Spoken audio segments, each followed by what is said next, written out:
Hello guys, स्वागत है आपका सिटीजन जी चैनल पर। और आज आप देखने वाले हो हाल ही में रिलीज हुई मूवी द ओनर्स। ये एक हॉरर थ्रिलर है। इसे डायरेक्ट किया है फ्रेंच डायरेक्टर जूलियस बर्ग ने और ये उनकी डेब्यू मूवी है। इससे पहले वो कई सारी फ्रेंच टीवी सीरीज डायरेक्ट कर चुके हैं, जिनमें नेटफ्लिक्स की ला फॉर इट और ऑस्मोसिस भी शामिल है। तो ऐसी और इंटरेस्टिंग वीडियोस देखते रहने के लिए चैनल को सब्सक्राइब करके बेल नोटिफिकेशन जरूर से ऑन कर लो, ताकि मुझे वीडियो बनाने की मोटिवेशन मिलती रहे और आपको वीडियोस की नोटिफिकेशन। ये मूवी बेस्ड है हरमन और वेस एच की फ्रेंच ग्राफिक नॉवल ऊने नुई दे प्लेन लूने पर। फिल्म में लीड रोल में है मेसी विलियम्स, जो कि गेम ऑफ थ्रोन्स से बहुत ज़्यादा पॉपुलर है। इस फिल्म से कुछ दिन पहले उनकी एक और फिल्म द न्यू म्यूटेंट्स भी रिलीज हुई है। इस बात में कोई शक नहीं है कि मेसी बहुत टैलेंटेड एक्ट्रेस है। इस फिल्म में भी उनकी एक्टिंग लाजवाब है। तो अब ज़्यादा देर ना करते हुए जल्दी से स्टोरी स्टार्ट करते हैं।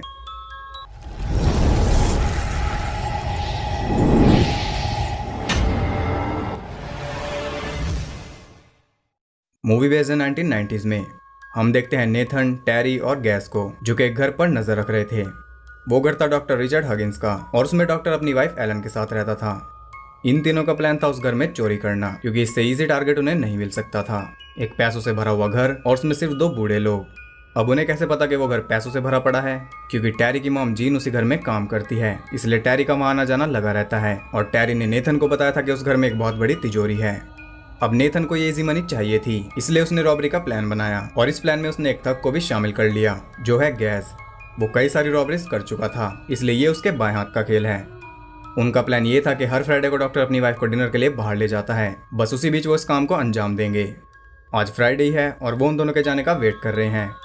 अब जिस कार में वो बैठे हैं वो भी उनकी नहीं है, वो है नेथन की गर्लफ्रेंड मैरी की। और मैरी को अपनी जॉब पर जाना था, इसलिए वो अपनी कार वापस लेने वहाँ पर आ जाती है। उसके आते ही हगिंस भी डिनर के लिए निकल जाते हैं। मैरी को पता चल चुका था कि वो क्या करने वाले हैं।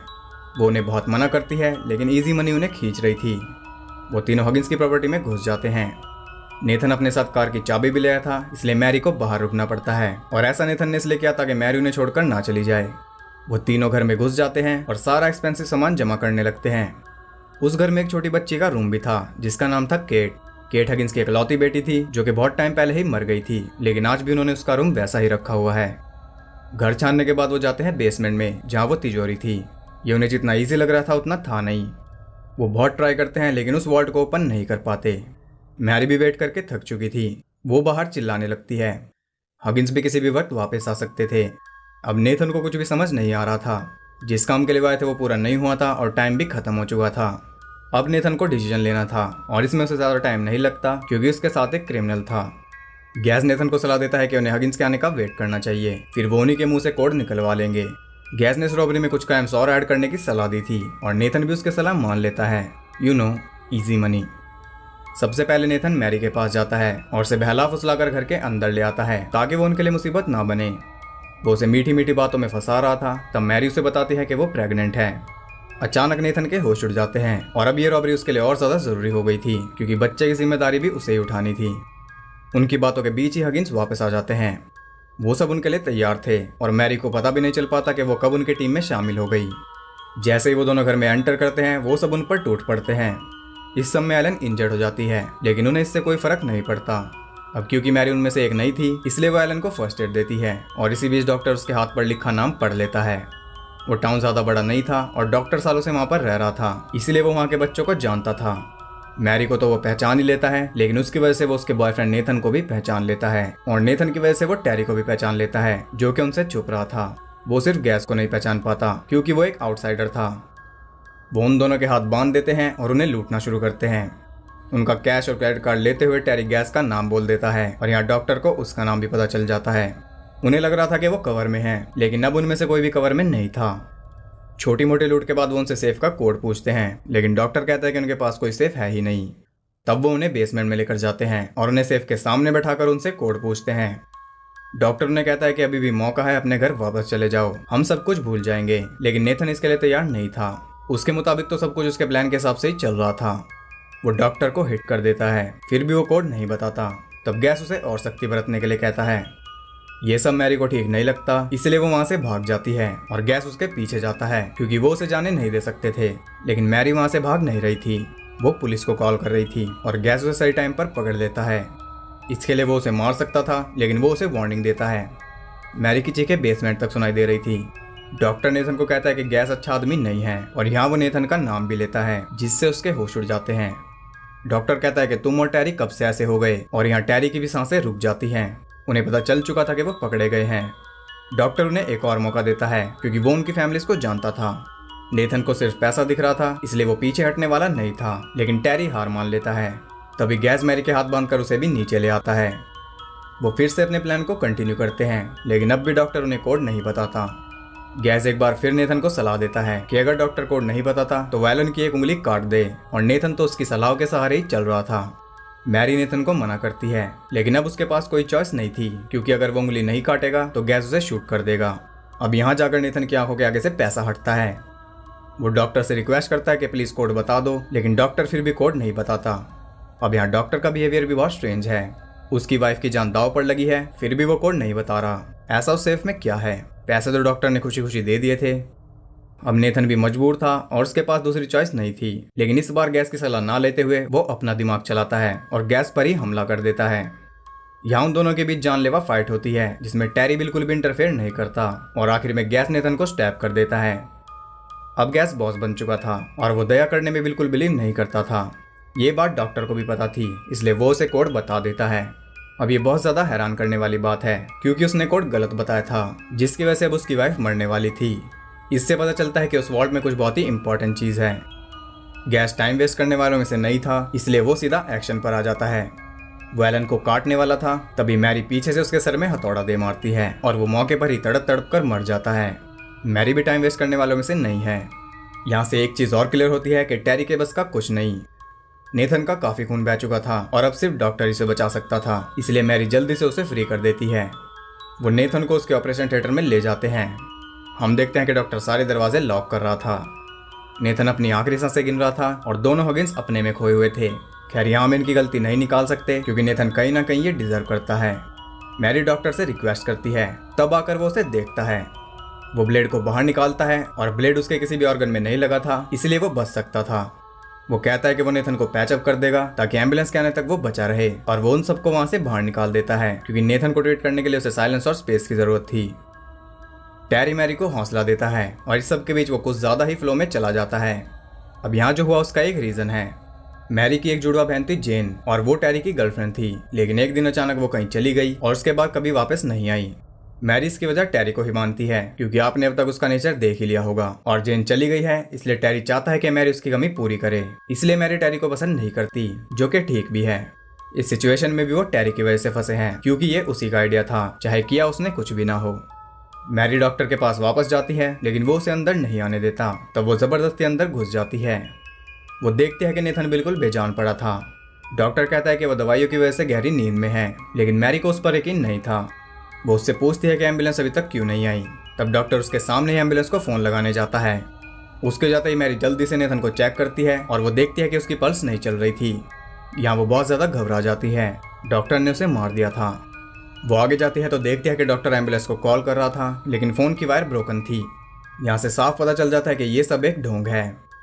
मैरी की हालत देखकर डॉक्टर उसे भी कुछ पिल्स ऑफर करता है, लेकिन वो उन्हें नहीं लेती। बाहर आकर वो देखती है कि एलन टैरी को इंजेक्शन लगा रही थी, क्योंकि उसके पैर में मोच आ गई थी। उसे ऐसा लग रहा था कि वो अकेली उन सब के बीच में फंस गई है, क्योंकि टैरी तो पहले ही उनकी साइड है।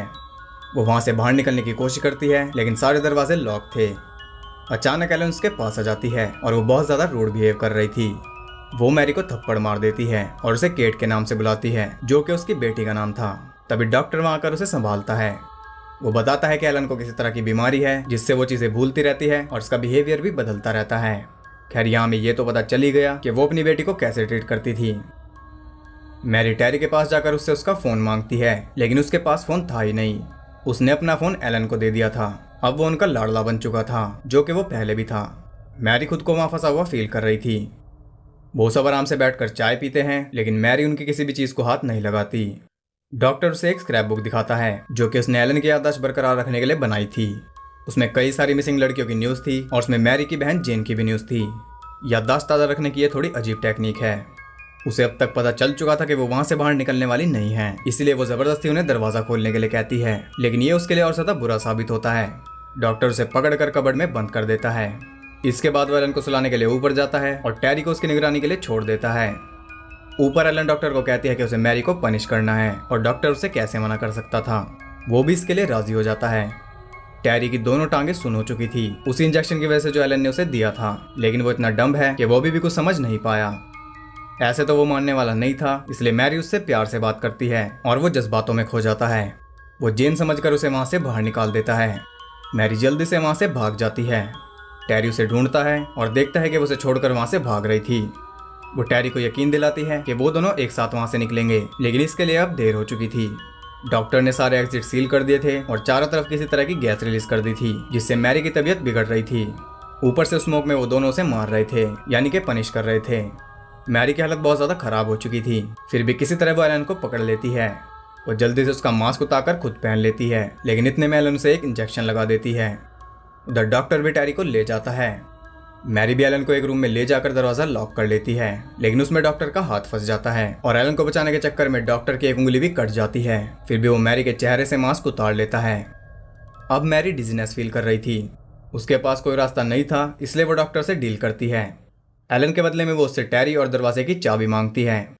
अब डॉक्टर भी एलन के लिए राजी हो जाता है। टैरी और चाबी दोनों से मिल जाते हैं।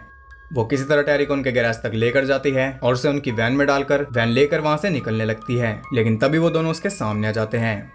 मैरी उन्हें देखकर भी नहीं रुकती। वो उन्हें उड़ाने के लिए भी तैयार थी। तभी कोई उसे शूट कर देता है और वो था टैरी। वो डम्ब इंसान मैरी के नहीं बल्कि हगिंस के साथ था। इसके बदले में डॉक्टर टैरी को इनाम देता है। वो उस वार्ड को खोलता है और उसके अंदर एक लड़की थी, जो कि और कोई नहीं बल्कि मैरी की जुड़वा बहन जेन थी, यानी कि टैरी की गर्लफ्रेंड। अब हमें पता चलता है कि टैरी ने उनका साथ क्यों दिया। हगिंस ने उसे जेन से मिलाने का प्रॉमिस किया था।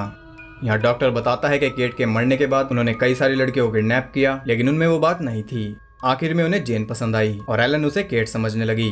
तभी उसने मैरी को भी केट समझ लिया था। इससे हमें ये भी पता चलता है कि जेन के साथ भी कुछ खास अच्छा बिहेवियर नहीं होता होगा। खैर टैरी बहुत खुश था क्योंकि आज उसकी डेस्परेशन खत्म हुई, और हगिंस भी खुश थे क्योंकि उनकी फैमिली भी पूरी हो गई। फैमिली के बजाय डॉल हाउस कहूँ तो ज्यादा ठीक रहेगा। टैरी को भी उस वर्ल्ड में बंद रहना मंजूर था क्योंकि उसे तो बस जेन चाहिए थी, और मैरी भी ये सब मिरर में देख रही थी। इसके बाद हमें दिखाया जाता है एक हफ्ते बाद का सीन। हम देखते हैं टैरी की मॉम जीन को, जो कि हगिंस से कहती है कि एक हफ्ते से उसका बेटा नहीं मिल रहा। वो ऐसा दिखाते हैं जैसे वो कुछ जानते ही नहीं, और हम देखते हैं कि वो अपने गार्डन में एक बॉडी को दबा रहे थे, जो कि मैरी की ही होगी।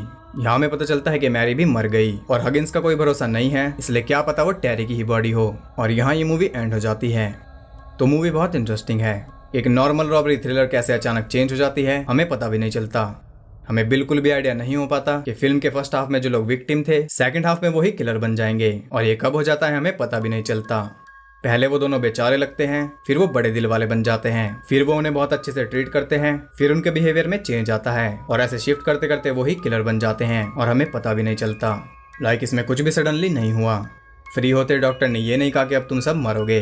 सब कुछ धीरे धीरे हुआ। धीरे धीरे मैरी भी रॉबरी का हिस्सा बनी और पता ही नहीं चला कि कब वो मेन पर्सन बन गई। इस सब की वजह से इस मूवी की तारीफ बनती है।